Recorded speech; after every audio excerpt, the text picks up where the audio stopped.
Good morning all of you. अब हम करने जा रहे हैं भाई एक्सरसाइज 1.4 क्लास 11th।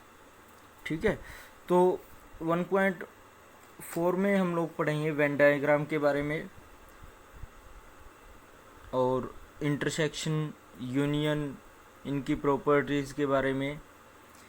तो सबसे पहले आता है भाई वेन डायग्राम। वेन डायग्राम क्या है? वेन डायग्राम है आपके पास दीज डायग्राम कंसिस्ट रेक्टेंगल, जो डायग्राम रेक्टेंगल टाइप में दिखते हो और यूनिवर्सल सेट का काम करे भाई। ठीक है, वो हमारे पास वेन डायग्राम हो जाएंगे अगर नॉर्मली लैंग्वेज में चलते हैं। और जो उसके एलिमेंट होते हैं उनको हम सर्कल से डिनोट करते हैं। ठीक है, तो इसकी डेफिनेशन पढ़ लेते हैं।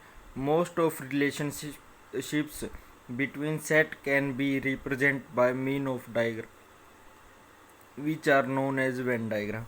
जो रिलेशनशिप सेट की डायग्राम के थ्रू रिप्रेजेंट की जाती है उनको हम लोग वेन डायग्राम के नाम से जानते हैं। दीज डायग्राम कंसिस्ट रेक्टेंगल, ये डायग्राम तो रेक्टेंगल टाइप के होते हैं जो यूनिवर्सल का काम करते हैं। क्लोज कर्व यूजुअली सर्कल वो सेट के लिए होती है। These universal set usually by rectangle, its subset by circle, ये सबसेट होते हुए इसके। Use of the set use of the Venn diagram when we discuss the union, intersection and difference of set. ठीक है भाई, तो इनका यूज कहाँ होता है? जब हम यूनियन, इंटरसेक्शन और डिफरेंस की बात करते हैं। उसके बाद आपका आता है भाई union of set. Important topic है भाई union of set, intersection of set और इनकी प्रॉपर्टीज अच्छी है। तो चलो करते हैं। Let A and B any two sets है, ए और बी दो सेट है। The union of A and B is the set which consist all element of A and all element of B. कहने का सिंपल सा मतलब ये है भाई, दोनों में से जोन से एलिमेंट में ज़्यादा, दोनों सेट में ज़्यादा एलिमेंट होंगे और एक दूसरे को कंटेन करते हो। यानी कि ए के सारे एलिमेंट बी के अंदर आ जाए अगर, और बी ए में और भी एलिमेंट बस जाए, कोई प्रॉब्लम नहीं। ए के बी के सारे एलिमेंट ए के अंदर आ जाने चाहिए, या फिर ए के सारे एलिमेंट बी के अंदर आ जाने चाहिए। कोई भी एलिमेंट ऐसा ना हो भाई जो अलग अलग रहते हो, दोनों को ही यूनियन हो। ठीक है, दोनों का जोड़ बोल देते हैं सारे पॉइंट, वो क्या हो जाएगा हमारे पास? यूनियन हो जाएगा। यूनियन को डिनोट करते हैं यू से, ए यूनियन बी। इसकी कुछ प्रॉपर्टीज है भाई, जैसे some properties of union operation है हमारे, ऑपरेशंस ऑफ यूनियन है हमारे पास। ए यूनियन बी है तो उसको बी यूनियन ए करके लिख सकते हैं, इसको बोलते हैं कम्यूटेटिव लॉ।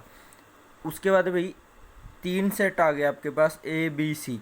अगर ए यूनियन बी है और फिर यूनियन सी के साथ कर देते हैं उसकी, इसका मतलब हो गया पहले ए बी की यूनियन और फिर सी के साथ यूनियन कर दो, या फिर पहले बी और सी की यूनियन करके ए के साथ यूनियन कर दो, तो ये दोनों इक्वल आएंगे आपके पास। इसको बोलते हैं एसोसिएटिव लॉ। ठीक है भाई, अगर ए यूनियन फाइव के अंदर कोई भी एलिमेंट नहीं है ना, फाइव एम्प्टी सेट है, तो अगर ए यूनियन फाइव कर देते हैं तो वो हमारे पास क्या आ जाता है? ए ही सेट आ जाता है। तो इसको क्या बोलेंगे भाई? Five is identity of union. ठीक है, यूनिवर्सल सेट, सॉरी।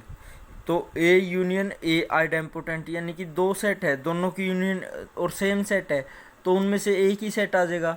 जैसे टू और टू है तो उनकी अगर यूनियन करें तो टू ही आएगी भाई। तो वही काम यहाँ पे है, ए यूनियन ए है तो ए के इक्वल आ जाएगा। इस सेट, इस टाइप की आइडेंटिटी को बोलते हैं idempotent law.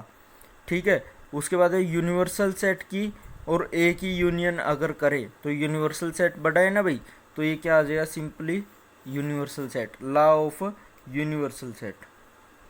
Hair U is for universal. Next है हमारे पास intersection of set. Intersection of set क्या चीज़ है? द इंटरसेक्शन का मतलब यहाँ पे अभी कॉमन से, ए और बी के अंदर जो जो कॉमन एलिमेंट है उनसे है, उनको बाहर निकाल लेंगे, कॉमन निकाल लेंगे। तो यहाँ पे intersection of set A and B is set of all element which are common to both set A and B. Its symbol है हमारे पास उल्टा यू बोल दो भाई जिसको। ठीक है, we write A union A intersection B. इसकी भी कुछ प्रॉपर्टीज है भाई। ए इंटरसेक्शन बी कर लो हमारे पास, यानी कि दो सेट दे रखे हैं, उनके कॉमन पॉइंट निकालने हैं, या तो ए इंटरसेक्शन बी कर लो या बी इंटरसेक्शन ए कर लो, बात बराबर है भी। इस लॉ को बोलते हैं कम्यूटेटिव लॉ। दूसरा है हमारे पास A intersection B intersection C, पहले ए बी का इंटरसेक्शन किया फिर सी का इंटरसेक्शन उनके साथ कर दो, या फिर पहले बी और सी का इंटरसेक्शन कर लो फिर ए का इंटरसेक्शन कर लो, यानी बी और सी में कॉमन पॉइंट निकाल के फिर ए के साथ कॉमन पॉइंट निकाल लो। तो ये इस लॉ को बोलते हैं एसोसिएटिव लॉ। उसके बाद है भाई हमारे पास फाई में और ए में कौन सा सेट छोटा है? फाई। क्यों छोटा भाई? क्योंकि फाई के अंदर सिर्फ एक एलिमेंट है, ए के अंदर आपके कितने भी एलिमेंट हो सकते हैं, तो ये क्या हो जाएगा, इनकी इंटरसेक्शन फाई होगी। उसके बाद यूनिवर्सल सेट की और ए की अगर इंटरसेक्शन करते हैं तो यूनिवर्सल सेट बड़ा है, ए सेट छोटा है, तो ऑफ कोर्स इंटरसेक्शन के केस में हमारे पास ए है जो वो आपका बाहर आ जाएगा, वो सेट क्या हो जाएगा, उनकी इंटरसेक्शन हो जाएगी। उसके बाद ये सेम है भैया आपके पास, ए इंटरसेक्शन ए करोगे दोनों में सेम कॉमन ही रहेगा भाई, तो वो ए आ जाएगा, आइडेम्पोटेंट लॉ बोलते हैं भाई इसको। उसके बाद है भाई A intersection B union C, A intersection B union C, यानी कि बी और सी की यूनियन करके इंटरसेक्शन कर लो, या फिर पहले ए और बी का इंटरसेक्शन कर लो फिर उनकी यूनियन कर लो ए इंटरसेक्शन सी के साथ, डिस्ट्रीब्यूटिव लॉ। इम्पोर्टेंट है भाई, मोस्ट इम्पोर्टेंट है भाई डिस्ट्रीब्यूटिव लॉ, ठीक है, बोलने वाली चीज़ नहीं है। That mean intersection distribution over union, इसका मतलब होता है यूनियन के ऊपर इंटरसेक्शन डिस्ट्रीब्यूशन लगाना। उसके बाद है भाई difference of set. Difference of set में देखो बच्चे, आसान सी है बिल्कुल ये टॉपिक डिफरेंस ऑफ सेट, लेकिन इसमें बहुत से पजल हो जाते हैं। क्यों पजल हो जाते हैं उसका भी रीज़न आपको बताएंगे, उससे पहले इसकी डेफिनेशन करते हैं। The difference of set A and B in this order, the set of element which belongs to A but not belongs to B. ठीक है भाई, जो एलिमेंट ए में तो है लेकिन बी में नहीं है, उनके वो एलिमेंट डिफरेंस ऑफ ए हो जाएगा, ठीक है। सिंबल इसका A minus B, read as A minus B. अब आगे चलते हैं। फर्स्ट क्वेश्चन है भाई हमारे पास, find the union of each of following pair. जो नीचे ये पेयर दे रखे हैं इनकी यूनियन हमने फाइंड आउट करनी है, ठीक है। तो एक्स सेट दे रखा है, उसके अंदर एलिमेंट है 1 3 5, वाई सेट दे रखा है 1 2 3, ये आपके पास भाई एलिमेंट है, इनकी यूनियन फाइंड आउट करते हैं। तो first of all x and y है हमारे पास, एक्स यूनियन वाई कैसे करेंगे भाई, जिसके अंदर दोनों के पॉइंट आ जाए भाई, दोनों के पॉइंट आ जाए, वो होती है यूनियन। तो 1 2 3 और 5 दोनों सेट के एलिमेंट आ गए ना भाई, तो ये इनकी यूनियन होगी।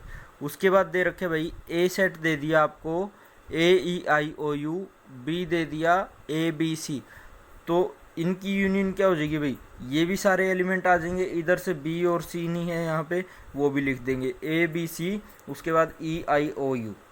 ओके भाई। थर्ड केस में देखो, x such that x is a natural number and multiple of 3। Multiple of 3 इसका मतलब सेट आपके पास बन गया भाई 3 6 9 12 15 अप टू सो ऑन। उसके बाद बी सेट दे रखा है x is natural number less than 6, less than 6 के नेचुरल नंबर 1 2 3 4 5, ठीक है। तो इनकी यूनियन क्या हो जाएगी भाई हमारे पास, इनकी यूनियन हो जाएगी ए यूनियन बी, 1 2 3 3 इधर भी है, एक बार लिख लेंगे भाई 4 5 6, दोनों 6 से छोटे इसके थे लेकिन 6 से बड़े सारे इसके, 6 9 फिर 12 आ जाता भाई, 15 आ जाता, ठीक है, इस टाइप से। नेक्स्ट में देखो भाई आपके पास क्या दे दिया, x such that x is natural number, 1 तो है नहीं नेचुरल नंबर से, 1 लेस देन एक्स, तो 2 से स्टार्ट हो जाएगा ये सेट, तो 2 से स्टार्ट हुआ तो 2 3 4 5 6, 2 से क्यों हुआ भाई, क्योंकि नेचुरल नंबर तो एक कंप्लीट नंबर होते हैं ना हमारे पास, जैसे 2 हो गया 3 हो गया 4 हो गया 1 हो गया, 1.1 तो नहीं होएगा ना, 9.9 तो नहीं होएगा ना, इस टाइप से। तो यहाँ पे लेस देन का साइन दे दिया भाई, अगर इक्वलिटी होती तो 1 से स्टार्ट कर देते इसको, ठीक है। अब ये 2 से स्टार्ट हो गया, बी में देखो भाई नेचुरल नंबर 6 से छोटा ना ही 6 कंटेन करना, सॉरी 6 से बड़ा और 10 से छोटा, तो वो सेट हो जाएगा आपके पास 7 8 9। 7 8 9 हो गया, तो इनकी यूनियन करो भाई 2 3 4 5 6 7 8 9। ठीक है, लास्ट पार्ट दे रखे आपको, ए सेट दे दिया 1 2 3, बी सेट दे दिया 5, तो इनकी यूनियन करेंगे। प्रॉपर्टी अगर ध्यान है आपका 1 सेकंड का काम है ये। 1 2 3 यूनियन 5, यानी कि ए यूनियन 5 सेट क्या था हमारे पास, ए के इक्वल था, तो ये ए क्या चीज़ है यहाँ पे 1 2 3 एज इट इज़ आ गया। उसके बाद चलो भाई नेक्स्ट सम पे। नेक्स्ट है हमारे पास, लेट ए दे दिया, बी दे दिया, दो सेट दे दिए, और ये बताना है is A contain B, what is A union B. अब देखो भाई ए बी के अंदर कंटेन कर रहा है, बिल्कुल बिल्कुल कर रहा है, ए और बी के इसके अंदर एलिमेंट है भाई, तो every element of A in B, तो A is subset of B. After that union पे आते हैं, तो यूनियन क्या चीज़ है भाई, A B union, union of A B C. ठीक है, तो ये सारे एलिमेंट है जो ए बी, ये इसके अंदर है, तो ये ए बी सी आ जाएगा भाई यूनियन में। तो ए बी सी क्या चीज़ है हमारे पास, बी के इक्वल है, तो ये बी के इक्वल आ जाएगा, A union B equal to set B. Third sum देखो, थर्ड सम में है हमारे पास, if A B and B, A and B are two set such that A is subset of B, then what is union. What is union, यही sum है भाई, यही example ले लो बिल्कुल same. A is subset of B, इसका मतलब हो गया every element of A in B, यानी कि बी बड़ा सेट हो गया, तो इनकी यूनियन क्या हो जाएगी भाई, ए यूनियन बी की बी। ये रहे आपके पास एग्जांपल, बिल्कुल एज इट इज डिटो। ठीक है हो जाएगा भाई, कोई प्रॉब्लम नहीं आनी चाहिए। उसके बाद है भाई आपके पास 1 2 3 ए सेट में दे रखे हैं, 4 तक है, बी में 3 4 5 6 है, सी है, डी है। Find A union B, A union C, B union C, B union D, ये सब कुछ यूनियन में फाइंड आउट करना है भाई। तो यूनियन का अब आपको पता चली गया होगा, दोनों के एलिमेंट लेने हैं जो है, तो ए यूनियन बी क्या आ जाएगा आपके पास, ए यूनियन बी आ गया भाई आपके पास 1 2 3 4, उसके बाद 3 और 4 तो ऑलरेडी आ चुका है, 5 6। A union C find out करना है, तो ए और सी में देखो भाई, ए और सी में 1 2 3 4, पहले ए के एलिमेंट लिख लिए, उसके बाद 5 6 7 8, 5 6 7 8। ठीक है भाई, बी यूनियन सी, बी ये है आपका, सी ये है, 3 4 5 6, 3 4 5 6 तो लिख लिए बी के, और उसके बाद 5 6 को दोनों में सेम है, तो एक बार लिख लेंगे ये एलिमेंट, उसके बाद 7 8। ठीक है, नेक्स्ट आपके पास बी यूनियन डी है, बी यूनियन डी आपके पास आ जाएगी भाई 3 4 5 6 7 8 9 10। ये आप खुद करके देख सकते हो आगे जितने भी है। ठीक है, उसके बाद A union B union C, set A के एलिमेंट लिख लो, बी के और सी तीनों लिख के, और उनकी यूनियन 1 2 3 4, 1 2 3 4 आ गए भाई, 3 4 यहाँ पे क्या कर देंगे, नहीं लेंगे, दो बार नहीं लेते कोई भी एलिमेंट। उसके बाद 5 6 ले लिया, और यहाँ पे 5 6 अब नहीं लेंगे, तो 7 8 ले लेंगे। ठीक है, यानी कि सारे एलिमेंट जो है इनमें वो। उसके बाद आपका आ जाता है A union B union D, तो ये भी आप लोग कर सकते हो 1 2 3 4 यूनियन 3 4 5 6 यूनियन 7 8 9 10। तो ये क्या हो जाएगा 1 2 3 4 5 6 7 8 9 10। ठीक है, लास्ट है आपके पास B union C union D, तो बी सेट लिख लो, सी सेट और डी सेट, 3 4 5 6, 5 6 दोबारा नहीं लिखेंगे, 7 8, उसके बाद 9 10। ओके भाई, फाइंड द, नेक्स्ट क्वेश्चन आ गया, find the intersection of each of pair. अब इंटरसेक्शन फाइंड आउट करना है हमने ऑफ सेट ऑफ क्वेश्चन 1, जो क्वेश्चन 1 था उसका इंटरसेक्शन फाइंड आउट करना है।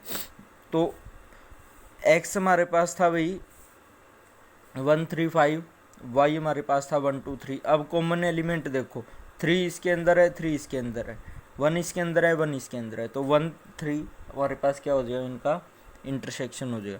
उसके बाद ए इंटरसेक्शन बी, ए हमारे पास सेट ऑफ वोवल्स था, बी सेट था हमारे पास ए बी सी, तो इनके अंदर कॉमन कौन सा है, ओनली ए है भाई, ए इसमें भी है, ए इसमें भी है, तो ये इनका इंटरसेक्शन हो जाएगा। उसके बाद ए इंटरसेक्शन बी, ये था हमारे पास नेचुरल नंबर की मल्टीपल ऑफ 3 और ये था हमारे पास नेचुरल नंबर लेस देन 6, तो इन दोनों में कॉमन देखो भाई, यहाँ पे 3 है, यहाँ पे 3 है और कोई कॉमन है नहीं भाई, तो ये इंटरसेक्शन हो जाएगा A intersection B. Intersection of A and B, तो ये था भाई हमारे पास एक्स लाइक कर रहा था 1 लेस देन, ठीक है, और 6 के साथ इक्वलिटी में, और ये नंबर था हमारे पास 6 लेस देन और 10 से छोटा, 6 से बड़ा और 10 से छोटा, ये दो सेट बने थे हमारे पास 2 3 4 5 6 और 7 8 9 10, तो इनमें कोई भी कॉमन नहीं है, तो ये 5 आ जाएगा। ये भी आपकी प्रॉपर्टी है, इंटरसेक्शन की प्रॉपर्टी है, ए इंटरसेक्शन बी में अगर 1 2 3 है, इंटरसेक्शन 5 है, तो वो 5 आ जाता है। Thank you for watching, keep spotting, जय हिंद, जय भारत।